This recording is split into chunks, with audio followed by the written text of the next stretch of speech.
Hi, welcome everybody to the Stopwatch Session number 4 in the afternoon. I'm glad everybody's here. We're going to get started. Just wanted to let you know to, if you can, let's wait and ask questions at the end. But Susie will have to leave early, so we're going to let her answer questions once she gets done. But if you have any, please, put them in the chat. I'll be watching that, and then we can go from there. So up first is Ann, and she's here, and you just get here and sit by the computer and let everybody see you. Okay, and I'm going to have to hit it by, it's going to make it longer. That's okay. It is. It made it 8 minutes this morning instead of 6. Well, so just I'll keep going. I scratched out some Okay. stuff. So All righty. Sounds good. I did hear from better over here, but it's a main complex. Oh, good. okay, is it ready to go? Hi, y'all. Hello. I'm usually okay. So go ahead and start. Okay. Hi, everyone. Hi, y'all. I'm from Mississippi. I'm Ann Baird, the architecture librarian at the University of Florida, Architecture and Fine Arts Library. And that is a departmental branch of the George A. Smathers Libraries at UF. One of the ways we work through diversity and specialization is through the use of affiliated libraries. Now, how do I move this? This is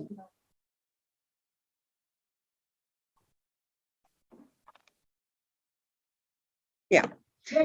Okay. I mentioned affiliated libraries, and people always say, what are affiliated libraries? How do they differ from branches, satellites, departmental branches, field libraries?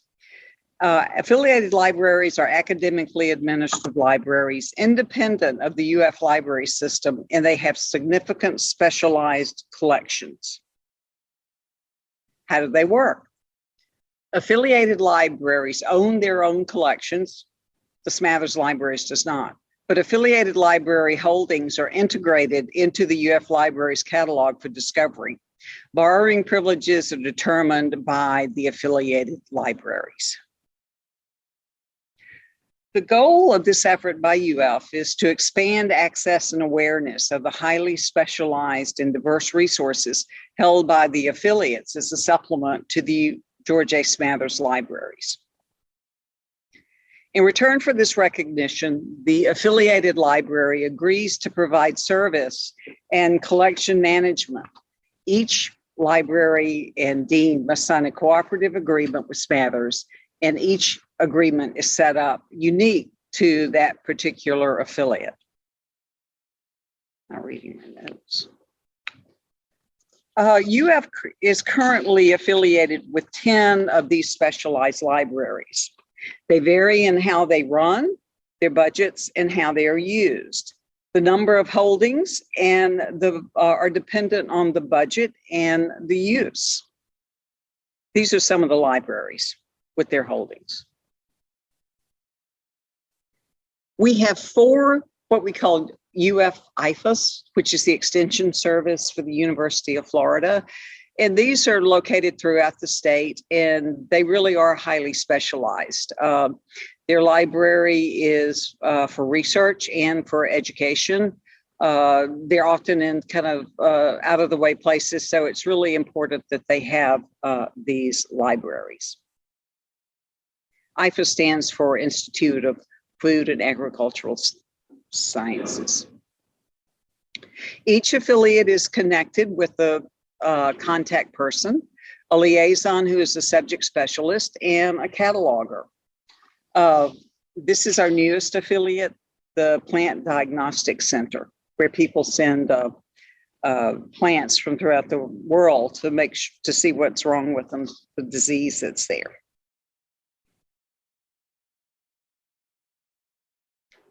3 of these of the affiliates that I've listed have now or have had arrangements with the Architecture and Fine Arts Library. Their collections, their purposes, their funding, and their changing status are unique to each, and I'm the liaison for these 3. The first one I'm going to talk about is City Lab Orlando, which is an urban campus. They became an affiliate in 2019, and there are approximately 55 master students from very diverse backgrounds, women starting new careers after devoting their time to their children, young men and women that have been working in architectural firms and want a master's, and so they come in the evening. There's also a themed environment, a brand new program about building theme parks, designing theme parks. In 2019, an agreement was drawn up between AFA and City Lab, even though they had a dearth of resources. Just wait till I show you what they had. On the left is what was in their library initially, donated old books from the 1950s and 60s. You can see they're in terrible shape, but this was the beginnings of their library. The photograph on the right is about transition about a year later, so it's beginning to grow because the budget had been extended for resources for the students. This is City Lab today. New books and a new circulation system, which is one of the problems that many of these affiliates have, no way to circulate. It's run by a graduate student who is also an MLS, has an MLS degree. The building's open 24 hours and the door to the library is never locked. Another affiliate on campus at UF is the Bishop Study Center, part of the Samuel P. Harm Museum of Art. This was begun in 1996. In the beginning, the library had these books that were related to research done by the staff and by the volunteer docents. All the books relate to the collection or to the new exhibitions. But now they're changing. They're going through a transformation. They are dispersing of all their books and beginning to add interactive activities for children and families. They still maintain their affiliated status, but this may change. The last I'm going to talk about that I've been involved with is Governor's House Library in St. Augustine. It has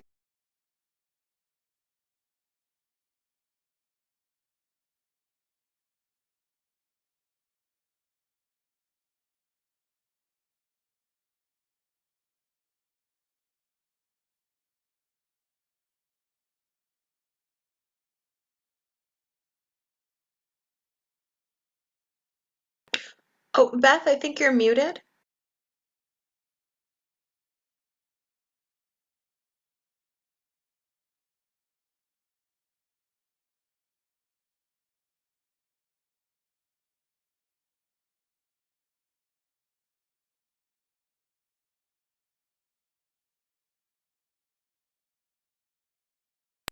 Okay, keep going.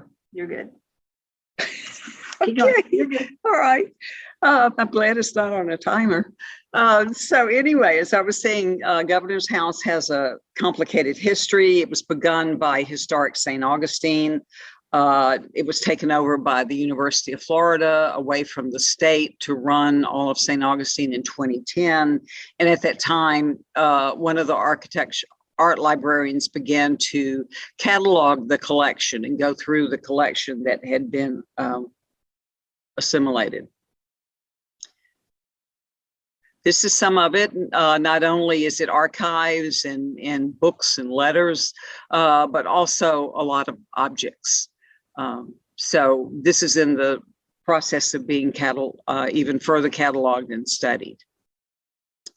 Here is the archival room. That was the office just then. You can see they have 160 boxes of archives made up of letters and photographs and maps.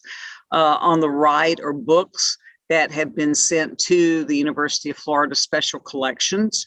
And the archivist who is newly hired is on the right, and she is an employee of UF, which is quite different from all the other affiliated libraries.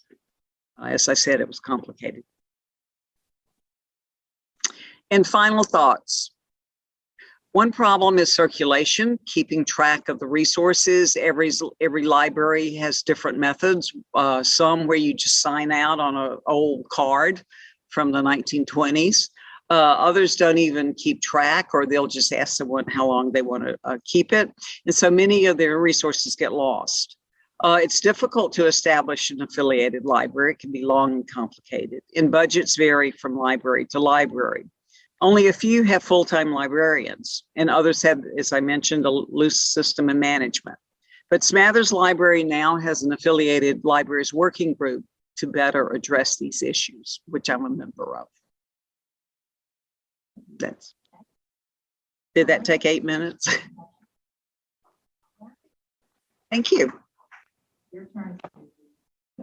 Oh, it took 13 minutes. Okay. Susie should go ahead and take over. Oh, I can go ahead? Yeah.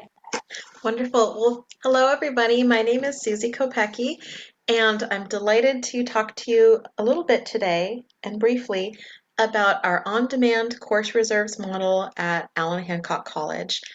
So this story begins, like many of our fellow library stories, begin in mid-March of 2020. Now, prior to the pandemic and the shutdowns, we had been discussing for a while the need for more equitable distribution of resources in terms of what resources are available to our students taking classes in person and what resources are available to our students who are taking classes primarily online or at one of our smaller satellite campuses. So our goal was to increase resources for all students, but we noticed that the largest circulating collection at our library, and I'll step back for a moment to say that Allan Hancock College is a mid-sized community college on the central coast of California. We are an agricultural hub, and we are a couple of hours away from some of the larger cities, larger research institutions. So when we get resources, we really want to make sure that they can be used for the maximum good for our students. So we're constantly, we'd be trying to apply for grants, trying to find ways, how can we get more resources for our students? And ultimately, it was in 2020 that we really saw this importance, this need to find some kind of a digital equivalent for the course reserve textbooks that our students needed, when more than 50% of our circulation statistics pointed out that students were using the library quite regularly, but the primary thing that they were checking out more than half the time was they were coming in to borrow a course textbook. I'm going to go ahead and share my screen. Okay. So hopefully everyone can see that. Yes, you're good. Okay, perfect. So this is when we got involved with BibliU, and BibliU is the service provider for on-demand course reserve textbooks. So previously, students could only borrow their textbooks from the library by coming in person, borrowing the book for 2 hours at a time. They could borrow it for longer if they needed it and there was no one else in line, but you had to be there in person to do that. So this on-demand remote option really helped to give those opportunities to our students who are taking remote classes by choice, or those students who were, they suddenly had to start taking online classes in the spring of 2020 because that's how all the classes were shifting. So we're really excited about this, and our students have been using it quite regularly. BibliU, if you're familiar with the Red Shelf platform, and there are a couple like it. This is more, though, what students are using individually, that they can purchase access to a book, and then they're opening it through another platform. But through BibliU, the college is paying the cost of access, so students don't have to worry about cost at all. They're just going and searching to see if we have the book, and if so, they can read it. They can download it to read it offline on their device. And I'll show you what it looks like. So on our homepage, we have it housed under the general page for ebooks. We use Easy Proxy as the offsite identification or authentication. So students can be off or on site in order to access it. And then the way this worked for us was that, please let me know if I'm going over time at any point. The way this worked for us is we took a list of some of the top most requested and checked out course reserve titles, and working with the BibliU staff, we then identified which of our textbook publishers they had relationships with and were able to then get the rights to let us borrow access to those books for a year at a time. So we have approximately, I want to say 100 or 102 titles of the many titles we gave that were available, and students have been using it regularly. This is also really significant for us because we had given surveys to students over the years, and overwhelmingly they stated that they preferred to have a real book. They preferred to have a hard copy of their book, flipping through the pages, but they have become more accustomed to using this, although they've been very happy that the library is open again too, where they can go and borrow the hard copies. On BibliU, students can borrow as many copies of the textbook as they like. If they just want to browse through, maybe they want to see what the book looks like while they're waiting for their book to arrive. Let's click on, I'm going to pick one book, Emergency Management. Say this is the textbook that they need. Accessing this is similar to other ebook databases we have through EBSCO and ProQuest. Students can write notes, they can highlight, they can search, and then here on their, depending on what device they're using, they can download the book to their computer, they can download it to their iPhone, they can, so if they have the BibliU app, iPad, and other devices, or if they just want to scroll through and they don't want to actually download it, they can do that as well. And the pricing model works for this in that the college district puts a certain dollar amount towards BibliU at the beginning of the year or whenever we want to start. And so that amount is drawn down from over the next 12 months. Every time that a student or staff or faculty member downloads a book or reads through a certain threshold percentage of the book, then the cost of that book is deducted from the total amount. And you can also log in and they give you an administrative account where you can start to see how that's looking, and you can start to see when the greatest usage occurs. So initially our college had put about $25,000 towards it, and this was finalized in November of 2020, and then you'll see over the course of the year how this gets drawn down as students are, the word is spreading about it, instructors are telling their students, you know, you can save money and access your books here, and then it drops down to the lowest around August, at which point we put a second installation of funds down, and it goes back up, and then it starts to work its way down again. For statistics, for especially for institutional effectiveness or for the college as it wants to see efficacy, this also helps us because we start to see, okay, how much is being spent, gives us an idea of how many students are using it, the activated seats, so 640. So we know that students are certainly using it, and you can break that down. You can go run reports by month.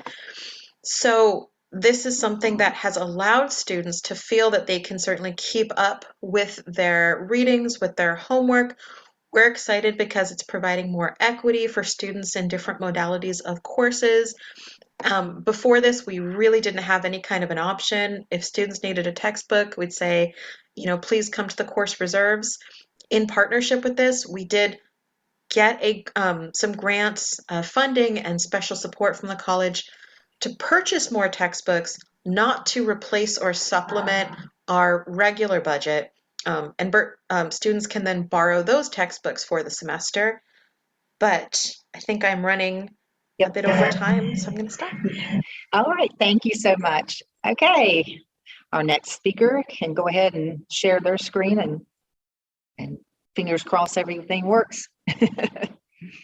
So, Carissa, you ready? Yes.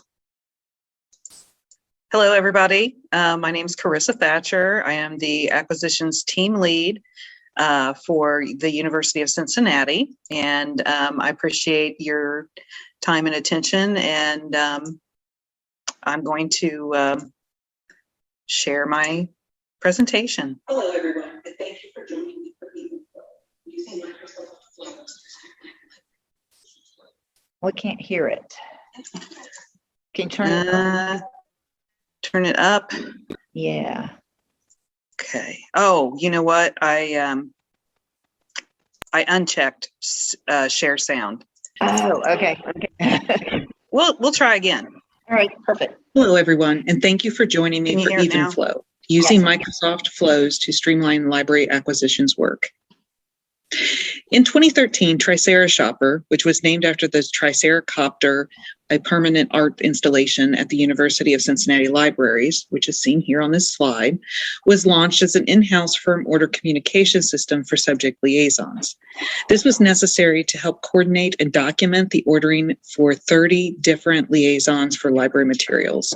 This application was a form that eliminated emailing orders and provided a central place for one to find, process, and inquire about current orders in the system. The Tricera Shopper sat on a standalone server that was maintained by the IT staff of the library and was coded in Ruby on Rails. In 2019, we were informed that this server was going to be retired and not replaced, and we were to find a new solution for in-house firm ordering, preferably cloud-based or using applications that were currently available. Because I'm not proficient in Ruby, continuing with our original application was not sustainable. I chose to look for a solution that was already available to us through our current applications. That's when I discovered that Flow could be used to connect Microsoft Forms, SharePoint spreadsheets, and email. What is Flow? Flow is actually an attribute of Microsoft's Power Automate application available through Microsoft Office 365. Flow automates processes across applications and data both within and outside of Microsoft. Flow can be used for more than connecting forms and spreadsheets. It can be used to alert you to a tweet with a specific hashtag, or push a notification to your phone when you get an email from your boss, or an update on a podcast you follow, save email attachments, automate CSV files, and on and on. Before you start with setting up a flow, I recommend that you first walk through the process that you want to automate step by step to consider all actions and decisions involved in the process. As you can see in this slide, I have created a decision tree and a flow chart to document all the steps in this process. By doing this, I was able to visualize how the flow would work and in what capacity the process could be automated, and in where there would still be manual interventions within the process. Before we actually get into a flow, I'd like to address some terminology. A flow is user-specified instructions for an action to be taken when an event occurs, such as grading test. Triggers start the flow. Triggers can be manual, like clicking a button, automated, such as submitting a form, or scheduled, which is set to run at a specific time or day. Connectors are how you connect services like Twitter, Gmail, or SharePoint to the flow. Actions are the steps taken to perform the job of the flow. Conditions are a task or task that is performed only when a value is true. Expressions are a set of functions that can be used to perform specific actions in a flow, most notably working with dates, manipulating data strings, or perform calculations. Variables are temporary storage of data within the flow, and variables can be used to restrict loops, count, or as in the case of my flow, act as a placeholder for a text string. Variables can only be created at the global level, not within the loops or conditions. So let's flow. First, I created a form for our liaisons to use to request materials. I provided field for all the information acquisitions would need for ordering the item, as well as entering it into Sierra, our ILS system. An interesting side note on forms, we found that responses were accumulated so we could have a quick analysis of what type of material we were firm ordering and the amount of rush orders we were processing. And it's not a sophisticated system, but we can at least get a quick picture of how the form is being used. Next, I created a team in Microsoft Teams for the liaisons and acquisition staff and embedded the form. This was also a nice place to list and track future enhancements for the form and process itself. Lastly, before creating the flow, I created a SharePoint site where the flow would collect and store responses from the form. These are accessible and searchable by the liaisons and acquisition staff for form or order management and follow-up. In Power Automate, this is where we connect all the pieces that we have built to automate the workflow of requesting library materials. So the big picture here is that we have a trigger, the submission of the form. Then we defined the variable that will be applied to each form. Then we have created an action loop that processes each form and executes the variable according to conditions specified within the loop. Since this variable will be used for comments, I named it var comments just to keep track of it. And since our comments will be text, we choose string as type. I will leave value blank to create a blank text box in the approval or rejection email.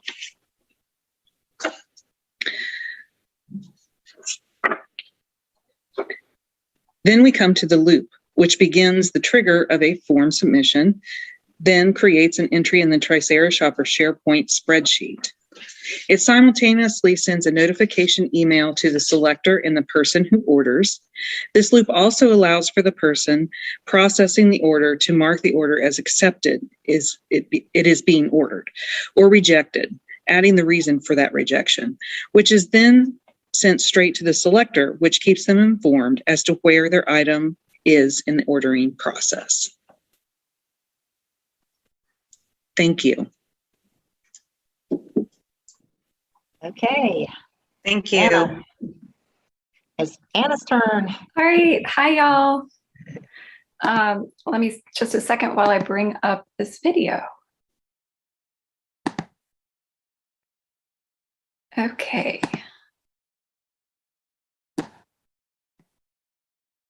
So I'm going to turn off my video so it's not confusing. All right. Hi, everyone. Thanks so much for being here. This talk is called Remote Work and Technical Services. What have we learned? And there's a Go link at the bottom of the slide, go.uncg.edu/cc2021, if you'd like to follow along with the slides or consult them later. So this is me. I'm Anna Kraft. My pronouns are she, her. I'm the coordinator of metadata services at the UNCG University Libraries in Greensboro, North Carolina. And I'm really interested in how remote work was implemented in library technical services before the pandemic versus what has changed and what we've learned about remote work and tech services since the start of the COVID-19 pandemic. We don't have time for all of that today, so we're really going to focus on that first piece. So in early 2020, what did you find if you searched for articles on remote work and library tech services? You didn't find much. I write a regular column for the journal Serials Review called Electronic Resources Forum. And in March of 2020, I was trying to come up with a column topic right as my university was shifting to remote learning and remote work. And it was a really stressful, uncertain time. And I was having a hard time thinking about anything other than the pandemic, remote work, all the change that was happening. So I decided to try to connect some of these things in my column topic. So this is the column. It was published in August of 2020. And there's a Go link at the bottom of the slide if you'd like to read an open access version of it. So I didn't have the foresight to do screen caps of my literature searches at the time that I was actually writing the column. But this is what I find more recently when I was searching for remote work and library technical services. My column comes up very highly in the results, both in Google Scholar and in our library databases. And other things may not be as related. Things that are maybe within the same universe, use some of the same words, but aren't exactly relating to library technical services and remote work. A lot of the results were about remote work in non-library settings, library services for remote users, and some related things. But at the time that I was doing this literature search, there were very few articles that addressed both remote work and library technical services. Luckily, there were at least a few publications on this topic. So I found some case studies that were focused on one department or one individual within tech services where they were implementing a remote work placement. I found some conference reports and some more generalist literature about remote work in libraries that was still relevant to the discussion of technical services. The literature doesn't reflect everything. There are experiences that are left out, so it's not a full picture of everything that's out there. And there were other limitations. At the time that I was writing this, there were a lot of closures of print collections, and I couldn't get full text online access for everything that sounded promising. So there are some things that I had to leave out. And this also was very focused on academic libraries. That's where I work, and that's my area of interest, but other types of libraries are not present within this search. And I may have missed some things. But according to the published literature, remote work in library technical services was being discussed, tested, and implemented as early as the 1990s in the literature. It's possible that it was happening earlier, but this is when the literature starts to reflect it. And cataloging is the area where I found the most literature about remote work placements in tech services. And I also saw that terminology has changed over time. So these earlier articles about remote work in tech services used different terms: telecataloging, telecommuting. So they weren't exactly what I was looking for, but as I continued to broaden my search, I was finding some of these things. What else can we learn from the literature? So planning is an area that the literature stresses. Institutional and departmental policies around remote work, liability considerations, thinking about technology, what's needed, who's going to provide it, the importance of agreement on tasks, schedule, time frame for the remote placement, evaluation, and on and on. Planning is something that we really didn't have time to do much of because of the way things happened with the pandemic and the very quick transition to remote work for many people. The challenges, though, are things that are reflected in the literature, but also maybe reflected in more recent experiences. I know personally, these are things that I have challenges with, and in some cases continue to have challenges with regarding remote work now. So technology, isolation, socialization, work-life balance, even equity.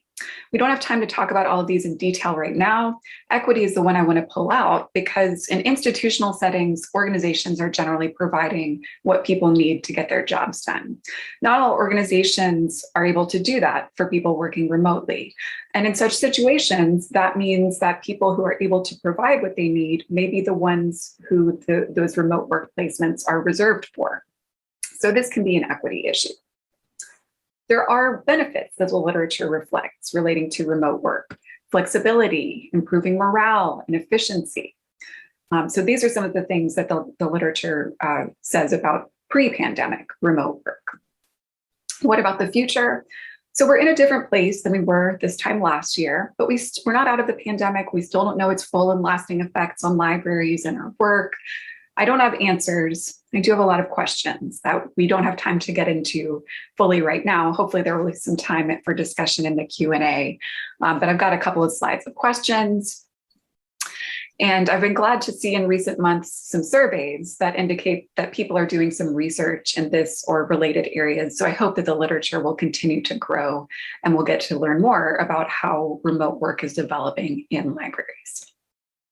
The thought I want to leave y'all with is that it's hard to imagine remote work in a pre-internet time. So some of the literature is reflecting remote work happening in tech services when there wasn't fast internet, or maybe people didn't have internet at all. So that's hard to imagine, but it is not hard to imagine tech services personnel testing out new and different ways to get their work done, because we handle change all the time. So I want to thank y'all for your time today. My contact information is here and a link to the slides. And there are also there's a link to the article and to some additional resources that informed the development of the article. So thank you and take care, everyone. All right. Thank you, Anna. That was good. Thanks, So- Beth. Glad to be here. So is there any questions from the audience here for any of our speakers? I think Susie had to leave, but we'd be glad to take any questions from the chat or from the the others. So Anna, I did think that was interesting that I didn't think you would find much on remote when you were looking. Yeah, it was hard finding stuff about remote work and tech services. There was some, obviously, but it was interesting to see that cataloging was really the area that people were writing about. Yeah. Cool. Anybody? Oh, I think it's the afternoon has hit. That afternoon slump has finally hit the group here. But we do have, I think I'm going to double check it. Okay, we have a question for Carissa. What kind of training did you offer to liaisons? At the time, actually, I set up a LibGuide for them because the time that this went live, we were still all remote. So I set up a LibGuide that had step-by-step instructions. Fortunately, most of this runs through Teams. So everybody was pretty well familiar with, going to their team and looking up the channels. So yeah, besides the LibGuide, it was, one-on-one individual training. If they had any questions, they could post them in Teams, or they could contact me directly. Great. And there's some comments about it's surprising it was cataloging, exploring remote work. Yeah, so I wondered about that, if maybe it was because, so I don't know if this is a fact, but at least in my institution, the tech services, the faculty librarians in that area are concentrated in cataloging, and we're the ones that have expectations about publication. So it's possible that that's the reason that is reflected more in the literature, that there may be more people in cataloging that have expectations around publication on them. So they're the ones that are doing the publishing, and others who might be doing remote work might not be expected to publish about it. So it might not be in the literature for that reason. But there could be other reasons. I'd be glad to hear it if people have ideas. Definitely. Definitely. I'll see what time it is. We're almost out of time, guys. So thank you, our remote virtual people. Thank you so much. And people here, appreciate you being here in the audience. And we will have the videos up and ready and files online hopefully in a few days after the conference is over. So thanks, guys.